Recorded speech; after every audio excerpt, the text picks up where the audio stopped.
আজ সকালবেলা আমার দিদির বড় মেয়ের বাড়ি থেকে ফোন এলো। সাধারণত এত সকালবেলা ফোন কখনো আসে না বলে দিদির তো খুব চিন্তা হচ্ছিল যে হঠাৎ করে এত সকালে কেন ফোন। ফোনটা রিসিভ করতেই ও প্রান্ত থেকে আমার দিদির বেয়ানের কণ্ঠস্বর ভেসে এলো। তিনি হন্তদন্ত হয়ে বেয়ানকে বললেন, দিদি, আজকে এই মুহূর্তে এসে আপনি আপনার মেয়েকে নিয়ে যান। আমার দিদির বুকটা চড়াত করে উঠল। ও বলল, কেন বেয়ান, কি হয়েছে? ও প্রান্ত থেকে একের পর এক কমপ্লেন আসতে থাকলো। শুনতে শুনতে দিদির মাথাটা একেবারে ঝাঁঝা করে উঠল। দিদি তখন তার বেয়ানকে বলল, বেয়ান, একটা কথা বলি, একটু ধৈর্য ধরে শুনুন। তিনি তখন বললেন, আপনি কি বলবেন? কি আর বলার আছে আপনার? এমন একটা মেয়ে জন্ম দিয়েছেন যাকে নিয়ে সংসার করা মুশকিল হয়ে পড়ছে। আমার ছেলেটাকে জ্বালিয়ে খেলো। আমার দিদি তখন বলল, দিদি একটা কথা একটু শুনুন।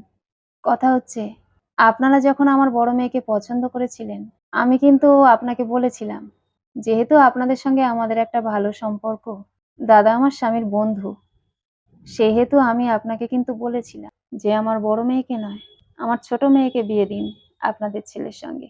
ছেলেটাও শুনেছি খুব ভালো। সুতরাং আমার বড় মেয়ে গিয়ে সংসার করতে পারবে না। আমার বড় মেয়ে দেখতে সুন্দর, কিন্তু ব্যবহার ভালো নয়। আমার ছোট মেয়ে হয়তো অত সুন্দরী নয়, একটু কম, কিন্তু খুব একটা খারাপ দেখতে ছিল না। আমি বলেছিলাম আপনাদের, আমার ছোট মেয়েটাকে আপনারা বিয়ে দিন ছেলের সঙ্গে, যদি ছেলেকে সংসার করাতে চান। কিন্তু আপনারা তো নিজেরাই আমার কথা শোনেননি। এখন যদি আপনি আমাকে কমপ্লেন করেন, সেটা আমি শুনবো কেন? তখন ওই প্রান্তে যে ছিল, নরম হয়ে গেল তার কণ্ঠস্বর। তিনি আমার দিদিকে বললেন, দিদি, আসলে বলেছিলেন ঠিক কথা, আমি মেনে নিচ্ছি। কিন্তু সত্যি বলতে দিদি, আমি বুঝতে পারিনি আপনার বড় মেয়েটা এতটা অমানুষ হয়েছে। যদি সেদিন আপনার কথা সত্যিই শুনতাম দিদি, তাহলে আজকে আমাদের এরকম দশা হতো না।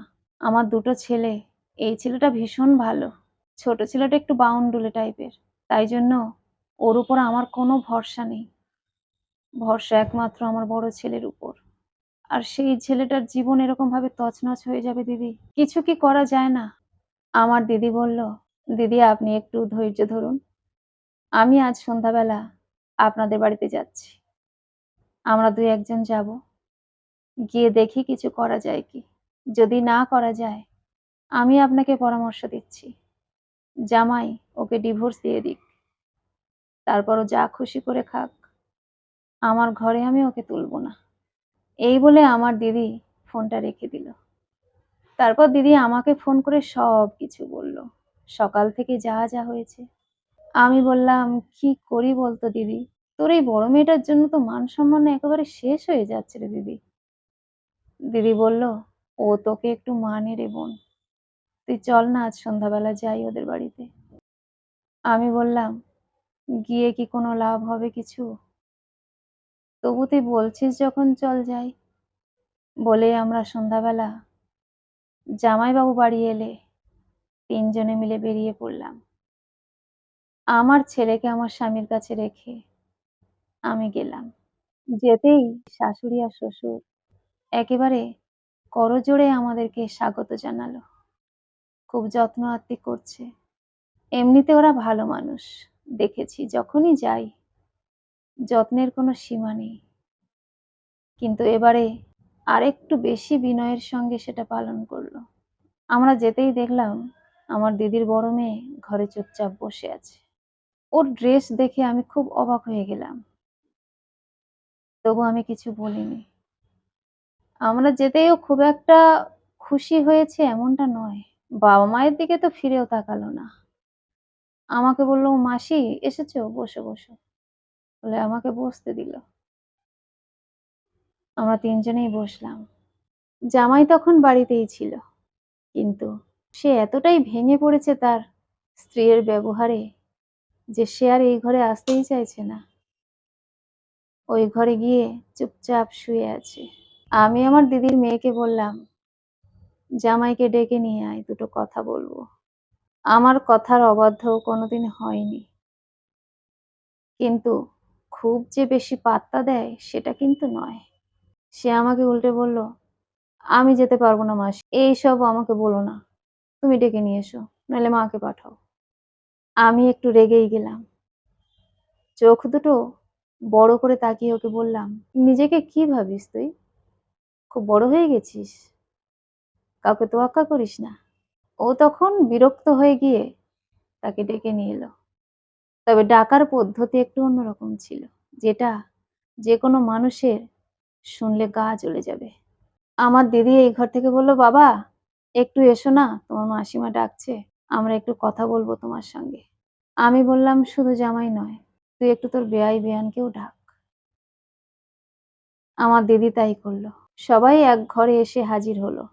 সবাই মিলে বসলাম আলোচনা করার জন্য। আমি জামাইকে বললাম, বাবা আমার বোনঝি যে একটু অন্যরকম সেটা কিন্তু আমরা জানিয়েছিলাম তোমাদের। তুমি এতটাই আমার বোনঝির প্রেমে পাগল ছিলে যে কারোর কথা নাওনি। আমরা বলেছিলাম ওকে নয়, ওর বোনকে বিয়ে করো। কারণ আমার ছোট বোনঝি ভীষণ ভালো মেয়ে। সে আজ যে সংসারে গেছে, সংসারটা পুরো আলো করে রেখেছে। আমার বড় বোনঝি আমাকে সঙ্গে সঙ্গে জিজ্ঞেস করলো, তুমি কি বলতে চাইছো মাসি? আমাকে তুমি এইভাবে অপমান করছো সকলের সামনে? আমি ওকে একটা ধমক দিয়ে চুপ করিয়ে দিলাম। আমি ওকে বললাম, তোকে যদি আজকে জামাই ডিভোর্স দিয়ে দেয়, তুই কোথায় যাবি? ও সঙ্গে সঙ্গে বলল, কেন, আমার বাপের বাড়ি আছে, বাপের বাড়ি যাব। আমার জামাইবাবু সঙ্গে সঙ্গে বলল, তুই বাপের বাড়ি যাবি বললেই তোকে বাপের বাড়ি কে রাখবে? তুই কি মনে করলি তোকে আমি ঠাঁই দেব? ও তখন বলল, দরকার নেই তোমার ঠাঁই দেওয়া, আমার কি আর যাওয়ার জায়গা নেই?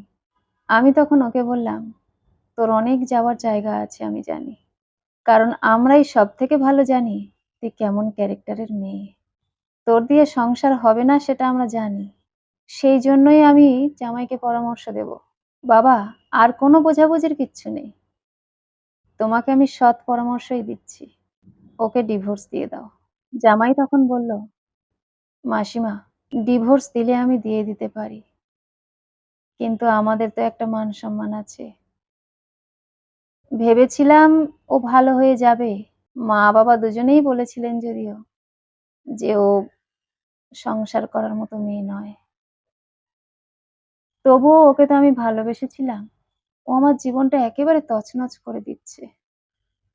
তবুও মাসিমা, ওকে আমি ১ মাস সময় দেব। যদি ও নিজেকে শুধরে নিতে পারে তাহলে ও আমার কাছে ফিরে আসবে। নইলে ওর যেখানে ইচ্ছা সেখানেও চলে যেতে পারে। আমি ডিভোর্সের কাগজ পাঠিয়ে দেব। আমি বললাম, তুই রাজি আছিস তো? ও যেটা বলল। ও তখন এক লাফে বলল, হ্যাঁ, হ্যাঁ, আমাকে ওসব সময়-টময় দিতে হবে না। ও ডিভোর্স লেটার পাঠিয়ে দিক। আমার কিছু যায় আসে না। আমি ওর মাথায় হাত বুলিয়ে বললাম, বয়সটা এখন তোর কম। এখন তুই অনেক বন্ধু পেয়ে যাবি, অনেক বয়ফ্রেন্ড পেয়ে যাবি। কিন্তু বয়সটা যখন বেড়ে যাবে না মা, তখন আর তোর দিকে কেউ ফিরে তাকাবে না। বয়সের সাথে সাথে রূপটাও চলে যাবে। যারা তোর পিছনে ছুটছে না মা, তারা তোকে নয়, তোর রূপটাকে ভালোবাসে, তোর সৌন্দর্যটাকে ভালোবাসে। আর যখন সেই রূপ সৌন্দর্য চলে যাবে, তখন তোর হাত ছেড়ে দিয়ে তারা মাঝপথেই চলে যাবে। এমন সুন্দর পরিবার, এমন সুন্দর স্বামীকে ছেড়ে দিস না মা, এত অবহেলা করিস না। ইঞ্জিনিয়ার স্বামী, তোর তেমন কোনো যোগ্যতা নেই যে ঐরকম একটা শিক্ষিত ছেলে তোকে পছন্দ করে, শুধুমাত্র তোর রূপটা আছে। এমন সুন্দর সংসারটাকে অবহেলায় নষ্ট করে দিস না। যদি নিজের ভালো চাস তো এই সংসার ছেড়ে যাস না মা। ও বলল, আমি আর এখানে থাকবো না মাসি, আমার কোনো স্বাধীনতা নেই। না পারছি যখন তখন বেরোতে, না পারছি বন্ধুদের সঙ্গে একটু মিট করতে, না পারছি বাইরে একটু খাওয়া দাওয়া করতে। সারাদিন শুধু বাড়ির মধ্যে বসে বসে রান্না করো আর এইসব খাবার খাও আর ঘরের মধ্যে বসে থাকো। ওর মা বলল, তোর যদি স্বাধীনতা না দেবে, তুই এমন একটা পোশাক পরে শ্বশুরবাড়িতে আছিস কি করে?